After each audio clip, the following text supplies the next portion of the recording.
இலக்கியா, கௌதம், உன்னதான் எதிர்பார்த்துட்டு இருந்தேன். என்னாச்சு? நாகு கார்த்திகை ஒப்படைச்சிட்டானா? இப்ப கார்த்திகைங்க அவன் நல்லா இருக்கான்ல? எனக்கு என்ன சொல்றதுன்னு தெரியல. நாம எதிர்பார்த்த எதுவுமே நடக்கல கௌதம். என்னாச்சு இலக்கியா? ஓ, இந்த நாகு புத்தி மாதிரி கார்த்திகை ஒப்படைக்காம உனக்கு ஏமாத்திட்டானா? இந்த மாதிரி காசுக்கு வேலை செய்யறவங்கள நம்ப கூடாதுன்னு அப்பவே நினைச்சேன். இல்ல கௌதம், நாகு மேல தப்பு இல்ல. அந்த எஸ்எஸ்கேவும் தர்ஷானியும் அவங்களோட வேலையை காட்டிட்டாங்க.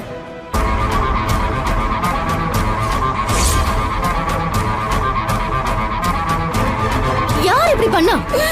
எஸ்எஸ்கேவோட ஆளுங்க. கார்த்திகை இலக்கியா கிட்ட ஒப்படைக்க போறேன்னு சொல்லிட்டு வந்துடுறேன்னு போனாரு. போனவர் திரும்பி வரவே இல்லமா.